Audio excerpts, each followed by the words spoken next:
Learned silence. I spiked a fever of 105 degrees Fahrenheit when I was 7. I merely lay down silently, never the complainer, the nuisance. I later told Dad I was fine, just tired.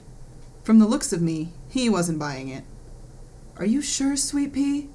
he asked and reached out to touch my head. As soon as his fingers felt my forehead, he fell backwards. He started to shake, and his fingers quivered as he called for an ambulance and then my mother. I was troubled when my father exhibited such obvious horror. I remember thinking that I must be dying, but I wasn't really frightened of death, only for my father. I didn't disapprove of perishing, just vanishing. Who would even notice? I was hospitalized and forced to endure an ice bath, literally a bathtub filled with ice. With my high temperature, I felt an indescribable, piercing agony parallel to millions of needles being jabbed into my skin all at once. It was like torture. Yes, at 7 years old, neck deep in ice, I wanted to die. Dad often drove me to a small town in Texas to visit my paternal grandparents, Pop and Grandmother. Along with Nan and Gop's house, it was one of the few households that were familiar to me. I didn't get to visit enough, perhaps every other year and then every third year. My grandmother was a retired nurse who met my grandfather during World War II. He had contracted malaria, and my grandmother slowly nursed him back to health.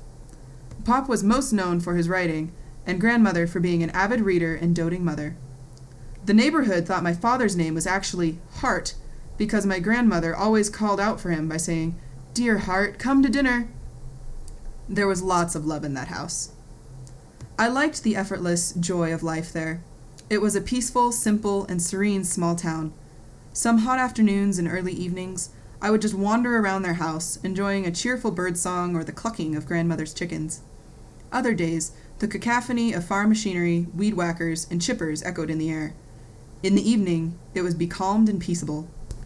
A mammoth magnolia tree stood in the front yard, and the fragrant trail of magnolia poured all throughout the house in pleasant waves. The nights were typically sticky and seething with small animal activity, which I loved.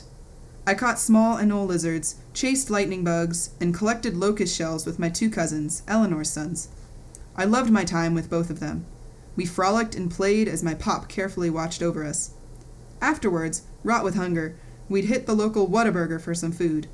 We felt so cool ordering 3 root beers, hold the roots,